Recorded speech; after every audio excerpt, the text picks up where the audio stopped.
আসসালামু আলাইকুম। 18 বাংলা গ্রামগঞ্জের খবরে সবাইকে স্বাগত জানাচ্ছি। আমি ওয়াহিবা রায়ান। শুরুতেই বিআরবি কেবলস সংবাদ শিরোনাম। দেশের 9 জেলায় কালবৈশাখী ঝড়ের পূর্বাভাস আবহাওয়া অফিসের। আগামী 4 দিন বিভিন্ন স্থানে ভারী বর্ষণের সতর্কতা। হাওড় অঞ্চলে ডুবে গেছে ফসলের ক্ষেত। ডিসেম্বরের মধ্যে চট্টগ্রামে জলাবদ্ধতা নিরসনের আশ্বাস স্থানীয় সরকার প্রতিমন্ত্রীর। আসন্ন বর্ষায় 70 থেকে 80% জলাবদ্ধতার সমাধান। এবং নির্মাণে 3 বছর পার হলেও আমলাতান্ত্রিক জটিলতায় এখনো চালু হয়নি রাজশাহী শিশু হাসপাতাল। চুরি হচ্ছে মূল্যবান সরঞ্জাম। শুনছিলেন বিআরবি কেবল সংবাদ শিরোনাম। এখন বিস্তারিত। দেশের বিভিন্ন জেলায় দমকা হাওয়া, ঝোড়ো বাতাস ও বজ্র বৃষ্টির আভাস দিয়েছে আবহাওয়া অধিদপ্তর। এসব এলাকার নদী বন্দরগুলোকে 1 নম্বর সতর্ক সংকেত দেখাতে বলা হয়েছে। ময়মনসিংহ, খুলনা, বরিশাল, পটুয়াখালী, নোয়াখালী, কুমিল্লা, চট্টগ্রাম, কক্সবাজার ও সিলেট জেলার উপর দিয়ে পশ্চিম বা উত্তর পশ্চিম দিক থেকে ঘন্টায় 45 থেকে 60 কিলোমিটার বেগে দমকা বা ঝোড়ো হাওয়া সহ বৃষ্টি অথবা বজ্রবৃষ্টি হতে পারে। এছাড়া আগামী 4 দিন দেশের বিভিন্ন বিভাগে ভারী থেকে অতি ভারী বৃষ্টির সতর্কতা জারি করেছে আবহাওয়া অধিদপ্তর। একই সাথে সমুদ্র বন্দরগুলোতে 3 নম্বর সতর্ক সংকেত দেখাতে বলা হয়েছে। এদিকে দেশের বিভিন্ন অঞ্চলে টানা ভারী থেকে অতি ভারী বৃষ্টির ফলে 4 নদীর পানি বিপদসীমার উপর দিয়ে প্রবাহিত হচ্ছে। বন্যা পূর্বাভাস ও সতর্কীকরণ কেন্দ্র জানিয়েছে এর প্রভাবে 5 জেলায় বন্যা দেখা দিতে পারে। একই সঙ্গে সিলেট, হবিগঞ্জ ও সুনামগঞ্জ জেলাতেও বন্যার ঝুঁকি বাড়ছে। ভুগাই, কংস, মনু ও মগরা এই 4 নদীর পানি বর্তমানে বিপদসীমার উপর দিয়েই প্রবাহিত হচ্ছে।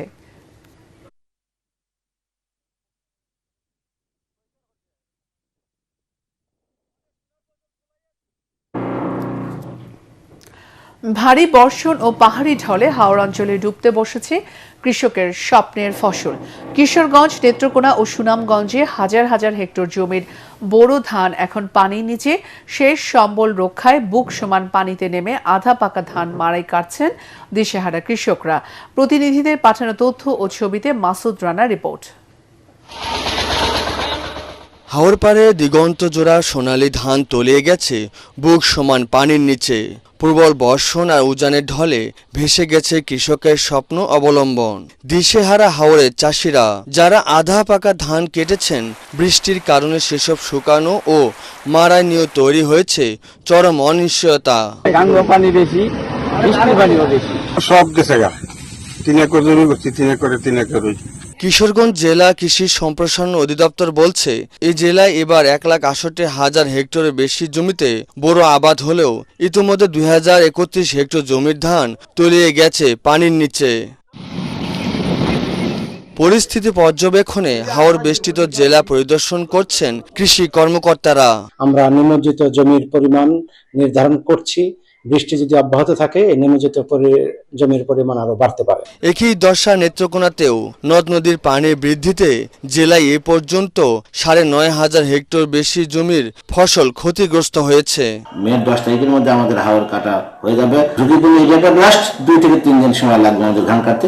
সুনামগঞ্জেও 50 হেক্টরের বেশি জমি তলিয়ে গেছে। হাওরের একমাত্র ফসল বোরো ধান হারিয়ে নিঃস্ব হওয়ার পথে এই অঞ্চলে লাখো কৃষক। Bureau report, ATN Bangla.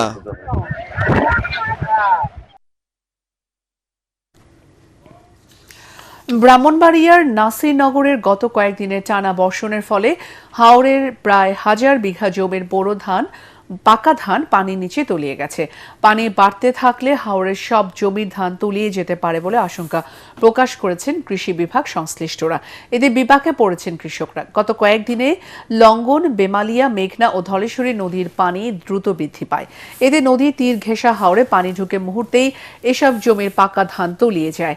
এদিকে ময়মনসিংহের গফরগাঁও উপজেলার রাওনা বিলে ভারী বর্ষণে তলিয়ে গেছে কয়েকশো একর জমির বোরো ধান। কৃষকরা জানান, খেতে পাকা ধান থাকলেও তারা শ্রমিকের স্বল্পতায় তা কাটতে না পারায় এখন চরম ভোগান্তিতে পড়েছেন। এছাড়া অতি বৃষ্টি ও বিলে প্রচুর পরিমাণে জোঁকের উপদ্রবের কারণে শ্রমিকের সংখ্যা খুব কম থাকায় তারা ধান কেটে শেষ করতে পারছেন না।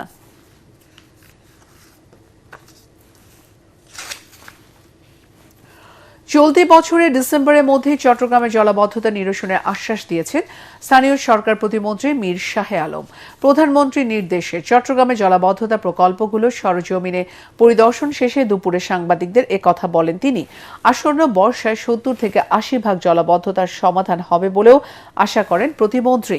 এর আগে গতকাল সন্ধ্যায় চট্টগ্রাম পৌঁছে শহরের প্রবর্তক মোড় এলাকায় জলাবদ্ধতা পরিস্থিতি পরিদর্শন করেন তিনি।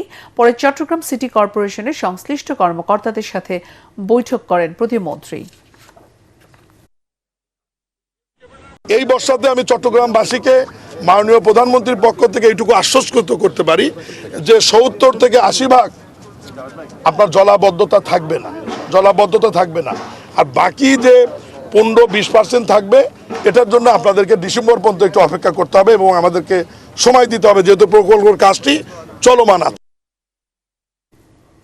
স্থাপনের এক যুগ পর বরিশাল নগরীর রূপাতলীতে পানি শোধনাগারটি চালু হয়েছে। সিটি কর্পোরেশনের প্রশাসক অ্যাডভোকেট বিলকিস আক্তার জাহান শিরিন শোধনাগারটির উদ্বোধন করেন। এ সময় সিটি কর্পোরেশনের প্রধান নির্বাহী কর্মকর্তা রেজাউল বারী ও প্রধান প্রকৌশলী হুমায়ুন কবির সহ অন্যান্য কর্মকর্তারা উপস্থিত ছিলেন। শোধনাগারটি চালু হওয়ায় নগরবাসীকে নতুনভাবে ১,৬০,০০,০০০ গ্যালন পানি সরবরাহ করা সম্ভব হবে বলে জানিয়েছেন সংশ্লিষ্টরা। ২০১৬ সালে বরিশাল নগরীর রূপাতলী ও বেলতলায় প্রায় ৫৬ কোটি টাকা ব্যয়ে দুটি পানি শোধনাগার স্থাপন করা হয়, কিন্তু যান্ত্রিক ত্রুটির কারণে এতদিন এগুলো চালু করা সম্ভব হয়নি। বেলতলার পানি শোধনাগারটিও শীঘ্রই চালু করা হবে বলে নগর ভবন থেকে জানানো হয়েছে। কুমিল্লায় বুড়িচংয়ে ধর্ষণের পর শিশু হত্যার দায়ে একজনকে মৃত্যুদণ্ড দিয়েছে আদালত। দুপুরে শিশু ট্রাইব্যুনাল আদালতের বিচারক আব্দুল হান্নান এ রায় দেন। দণ্ডপ্রাপ্ত আসামি ময়নাল হোসেন বুড়িচং উপজেলার ভারেল্লা গ্রামের খোরশেদ আলমের ছেলে। বাদীপক্ষের আইনজীবী বদিউল আলম সুজন জানান, ২০২১ সালে উপজেলার ভারেল্লা গ্রামে আসামি ময়নাল দ্বিতীয় শ্রেণীর ছাত্রী উম্মে হাবিবা মিমকে ধর্ষণের পর হত্যা করে মরদেহ টয়লেটের সেপটিক ট্যাঙ্কে লুকিয়ে রাখে। পরে এ ঘটনায় নিহতের মা বাদী হয়ে বুড়িচং থানায় একটি হত্যা মামলা দায়ের করেন।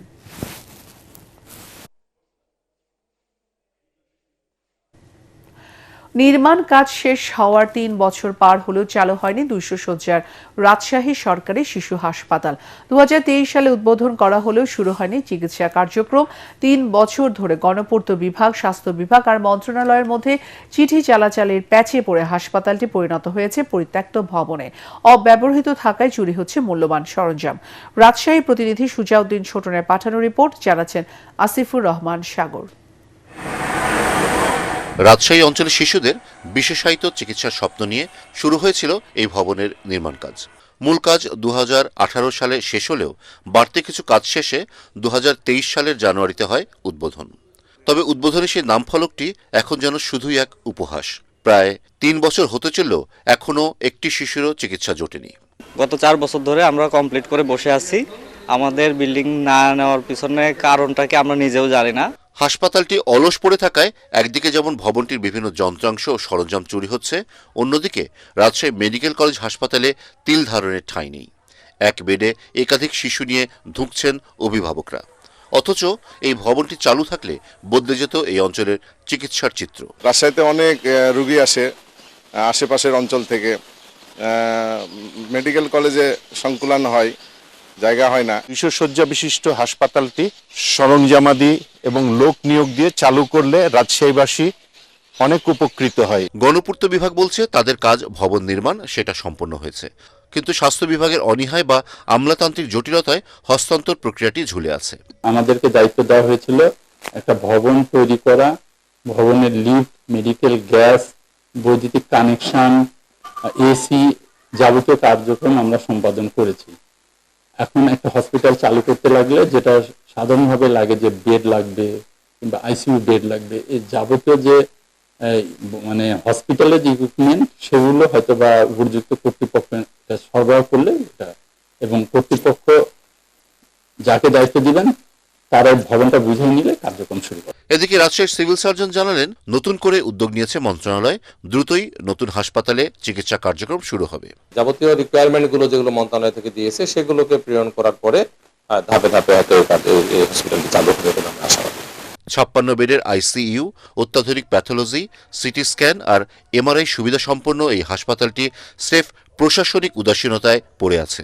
সাধারণ মানুষের প্রশ্ন, কবে শেষ হবে এই চিঠি চালাচালি আর কবে শুরু হবে শিশুদের চিকিৎসা। Bureau report, ATN Bangla. যশোরের 7 মাস বয়সী শিশু আন-নাসরের জন্য বিশেষ উপহার সামগ্রী পাঠিয়ে শিশুদের প্রতি গভীর ভালোবাসার দৃষ্টান্ত স্থাপন করেছেন প্রধানমন্ত্রী তারেক রহমান। গত 27 এপ্রিল যশোর সফরকালে পাবলিক লাইব্রেরি পরিদর্শন শেষে ফেরার পথে প্রধানমন্ত্রী নজরে আসে মায়ের কোলে থাকা শিশু আন-নাসর। এ সময় ফুল হাতে শিশুটিকে নিয়ে রাস্তার পাশে দাঁড়িয়েছিলেন তার মা আফরোজা খাতুন নীলিমা। দৃশ্যটি দেখে গাড়ি থেকে নেমে আসেন প্রধানমন্ত্রী, পরে শিশুটির সঙ্গে শুভেচ্ছা বিনিময় করেন এবং ছবি তোলেন। শিশুটির ভালোবাসার প্রতিদান হিসেবে পরে তার জন্য উপহার পাঠানোর নির্দেশ দেন প্রধানমন্ত্রী। এরপর দলের নেতারা শিশুটির বাড়িতে উপহার পৌঁছে দেন। প্রধানমন্ত্রী উপহার পেয়ে আবেগ আপ্লুত শিশুটির পরিবার। নাটোরের সিংড়ায় প্রতিবন্ধী এক কৃষকের 1 বিঘা জমির ধান কেটে ঘরে তুলে দিল যুবদল ও ছাত্রদল নেতা কর্মীরা। উপজেলার ইন্দ্রাসন গ্রামের প্রতিবন্ধী বেলাল হোসেন ধার দেনা করে নিজের 1 বিঘা জমিতে বোরো ধান আবাদ করেছিলেন। ফসল পাকার পর একা চেষ্টা করে কিছু কাটতে পারলেও চলমান দুর্যোগপূর্ণ আবহাওয়ায় বাকি ধান জমিতে ভেঙে পড়ে। খবর পেয়ে সকালে উপজেলা যুবদল ও শ্রমিক দলের কর্মীরা বাকি ধান কেটে বেলাল হোসেনের ঘরে তুলে দেন। এতে খুশি প্রতিবন্ধী বেলাল হোসেন সহ গ্রামের বাসিন্দারা। জামালপুরে ওজনে কম দেওয়ায় খাজা পেট্রোল পাম্পের মালিককে 55,000 টাকা জরিমানা করা হয়েছে। জামালপুরের ভোক্তা অধিকার সংরক্ষণ অধিদপ্তরের সহকারী পরিচালক শরীফুল ইসলাম জানান, ওই পাম্পে প্রতি 5 লিটার পেট্রোলে 570 মিলিলিটার এবং প্রতি 5 লিটার ডিজেলে 170 মিলিলিটার কম দেওয়া হচ্ছিল। তবে পাম্পের মালিক রাফিউর রহমান সৌরভ দাবি করেন, যান্ত্রিক ত্রুটির কারণেই এর সমস্যা হয়েছিল। পরে ভোক্তা অধিকার সংরক্ষণ অধিদপ্তর কর্মকর্তার উপস্থিতিতেই মেশিন ত্রুটিমুক্ত করা হয়। এদিকে মানিকগঞ্জ তেল পরিমাণে কম দেওয়ায় মিলন ফিলিং স্টেশনে 50,000 টাকা জরিমানা করেছে জেলা ভোক্তা অধিকার সংরক্ষণ অধিদপ্তর। দুপুরে সদর উপজেলার মিত্রা বাসস্ট্যান্ডে ফিলিং স্টেশনটিতে অভিযান চালিয়ে ডিজেল পাম্প পরিমাপ করে প্রতি 5 লিটারে 230 মিলিলিটার কম দেওয়ার প্রমাণ পায় ভ্রাম্যমাণ আদালত। পরে প্রতিষ্ঠানটিকে জরিমানা করেন ভোক্তা অধিকার সংরক্ষণ অধিদপ্তরের সহকারী পরিচালক আতাজুজ্জামান রুবেল। পটুয়াখালীর কলাপাড়ায় যুগ্ম জেলা জজ ও যুগ্ম জেলা দায়রা জজ আদালতের কার্যক্রম শুরু হয়েছে। সকালে কলাপাড়ার চৌকি আদালত ভবনে এ আদালত দুটির কার্যক্রম উদ্বোধন করা হয়। উদ্বোধন করেন আদালত দুটির ভারপ্রাপ্ত বিচারক মেহেদী হাসান। এর আগে গত 17 ফেব্রুয়ারি আদালত দুটি পটুয়াখালী থেকে কলাপাড়ায় স্থানান্তর করা হয়। কলাপাড়া ও রাঙ্গাবালী উপজেলার সাধারণ মানুষের ভোগান্তি লাঘবে এ আদালতগুলো স্থাপন করা হয় বলে জানিয়েছেন আইনজীবীরা। 3 দিন বন্ধ থাকার পর সকাল থেকে বেনাপোল পেট্রাপোল বন্দর দিয়ে বাংলাদেশ ভারতের মধ্যে আমদানি রপ্তানি শুরু হয়েছে। স্বাভাবিক হয়েছে দুই দেশের মধ্যে যাত্রী যাতায়াত। আমদানি রপ্তানি চালু হওয়ার প্রাণচাঞ্চল্য ফিরে এসেছে দুই দেশের বন্দর এলাকায়। ভারতের পশ্চিমবঙ্গে বিধানসভা নির্বাচনকে ঘিরে দুই দেশের সীমান্তে জোরদার করা হয় নিরাপত্তা ব্যবস্থা। 27 থেকে 29 এপ্রিল বন্ধ রাখা হয় বেনাপোল পেট্রাপোল বন্দর দিয়ে আমদানি রপ্তানি সহ চেকপোস্ট দিয়ে যাত্রী যাতায়াত। তবে এই সময় পচনশীল পণ্য আমদানি রপ্তানি স্বাভাবিক ছিল। মানিকগঞ্জের বিভিন্ন ক্লিনিক ও হাসপাতালে অভিযান চালিয়ে দালাল চক্রের 12 সদস্যকে গ্রেফতার করেছে র্যাব। পরে ভ্রাম্যমাণ আদালত তাদের প্রত্যেককেই 3 দিনের কারাদণ্ড প্রদান করেন। র্যাব জানায়, মানিকগঞ্জের সরকারি হাসপাতালে চিকিৎসা নিতে আসা অসহায় রোগীদের টার্গেট করে এই চক্রের সদস্যরা। পরে রোগীদের বিভিন্ন বেসরকারি ক্লিনিক ও হাসপাতালে নিয়ে যায় তারা। লালমনিরহাটে মাদক মামলায় ইউনিয়ন পরিষদ চেয়ারম্যান হুমায়ুন আহমেদ কবির সহ 2 জনকে 5 বছরের সশ্রম কারাদণ্ড দিয়েছেন আদালত। একই সঙ্গে তাদের প্রত্যেকে 5,000 টাকা জরিমানা এবং অনাদায়ে আরও 15 দিনের বিনাশ্রম কারাদণ্ডের আদেশ দেওয়া হয়। দুপুরে আসামিদের উপস্থিতিতে লালমনিরহাট স্পেশাল ট্রাইব্যুনাল 2 এর বিচারক রওশন আলম এর রায় ঘোষণা করেন। সাজাপ্রাপ্তরা হলেন আদিতমারি উপজেলার সারপুকুর ইউনিয়ন পরিষদের চেয়ারম্যান হুমায়ুন আহমেদ কবির ও একই উপজেলার রোজবাগ টিপের গ্রামের মুসলিম উদ্দিনের ছেলে সেকেন্দার আলী। বান্দরবানের আলীকদমে দুর্গম এলাকায় শিশুদের মাঝে ছড়িয়ে পড়া হাম রোগ নিয়ন্ত্রণে আসতে না আসতেই বিভিন্ন এলাকায় ডায়রিয়া দেখা দিয়েছে। সম্প্রতি ডায়রিয়া আক্রান্ত 10 জনকে উপজেলা স্বাস্থ্য কমপ্লেক্সে ভর্তি করার পর 4 মাসের এক শিশু মারা যায়। মূলত বিশুদ্ধ পানির অভাব ও পাহাড়ি ঝিরি ঝর্ণা থেকে দূষিত পানি পান করে ওই এলাকায় ডায়রিয়া ছড়িয়ে পড়েছে বলে জানিয়েছে স্বাস্থ্য বিভাগের কর্মকর্তারা। চাঁপাইনবাবগঞ্জে বীরশ্রেষ্ঠ শহীদ ক্যাপ্টেন মহিউদ্দিন জাহাঙ্গীর সেতুর টোল আদায় বন্ধের দাবিতে মানববন্ধন কর্মসূচি পালিত হয়েছে। দুপুরে চাঁপাইনবাবগঞ্জ নাগরিক অধিকার আদায় কমিটির আয়োজনে সড়ক ও জনপথ ভবনের সামনে এ কর্মসূচি পালিত হয়।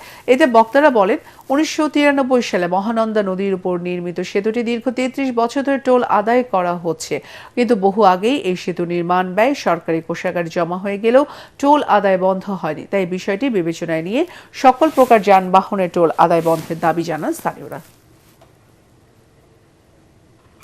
চাঁপাইনবাবগঞ্জের শিবগঞ্জে রাতের আধারে এক কৃষকের অর্ধশত আম গাছ কেটে নষ্ট করে দিয়েছে দুর্বৃত্তরা। বুধবার রাতে শ্যামপুর ইউনিয়নের গোপালনগর গ্রামে এই ঘটনা ঘটে। গাছের মালিক আমিনুল ইসলাম জানান, গোপালনগর মাঠে থাকা প্রায় 70টি বাড়ি 4 জাতের আম গাছের মধ্যে 46টি গাছ রাতের অন্ধকারে কেটে নষ্ট করে দেয় দুর্বৃত্তরা। সবগুলো গাছে থোকায় থোকায় আম ধরেছিল। এ ব্যাপারে লিখিত অভিযোগ পেলে তদন্ত করে আইনগত ব্যবস্থা নেওয়ার কথা জানিয়েছে পুলিশ। নানা আয়োজনে বান্দরবানে উদযাপিত হচ্ছে বৌদ্ধ ধর্মাবলম্বীদের শুভ বুদ্ধ পূর্ণিমা। বৌদ্ধ ধর্মের প্রবর্তক গৌতম বুদ্ধের জন্ম, বুদ্ধত্ব লাভ ও মহাপরিনির্বাণের স্মৃতি বিজড়িত শুভ বুদ্ধ পূর্ণিমা। এই উপলক্ষে সকালে বান্দরবানের রাজবাড়ি প্রাঙ্গণ থেকে মঙ্গল শোভাযাত্রা বের হয়ে বিভিন্ন সড়ক প্রদক্ষিণ করে রাজগুরু বৌদ্ধ বিহারে গিয়ে শেষ করা হয়। পরে সেখানে পঞ্চশীল ও অষ্টশীল গ্রহণের পর নর নারী, দায়ক দায়িকা ও উপাসকরা চন্দনের জল ঢেলে ও ফুল দিয়ে বোধি বৃক্ষমূলের পূজা করেন। এরপর বিহারের পঞ্চশীল গ্রহণ এবং হাজার প্রদীপ প্রজ্বলনের মধ্য দিয়ে দেশ ও জাতির মঙ্গল কামনায় বিশেষ প্রার্থনা করা হয়। অনুষ্ঠানে 17তম বোমাং রাজা উ চপ্রু ও রাজকুমার চহরাপ্রু জিমি সহ বিপুল সংখ্যক বৌদ্ধ ধর্মাবলম্বী উপস্থিত ছিলেন।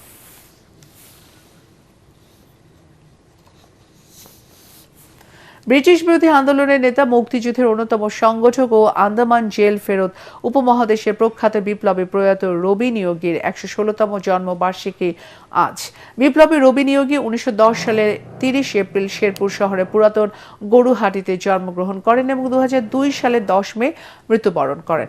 আন্দোলন সংগ্রাম করতে গিয়ে বিপ্লবী রবি নিয়োগী আন্দামান সেলুলার জেল সহ বিভিন্ন মেয়াদে 34 বছর কারাভোগ করেন। জন্মবার্ষিকী উদযাপন উপলক্ষে শেরপুরের শিশুদের চিত্রাঙ্কন প্রতিযোগিতার আয়োজন করা হয়। পরবর্তী সংবাদ দেখার আমন্ত্রণ জানিয়ে এখনকার মতো শেষ করছি। ATN বাংলার সংবাদ ইউটিউবে দেখতে ব্রাউজ করুন, youtube/ATN বাংলা নিউজ। ধন্যবাদ।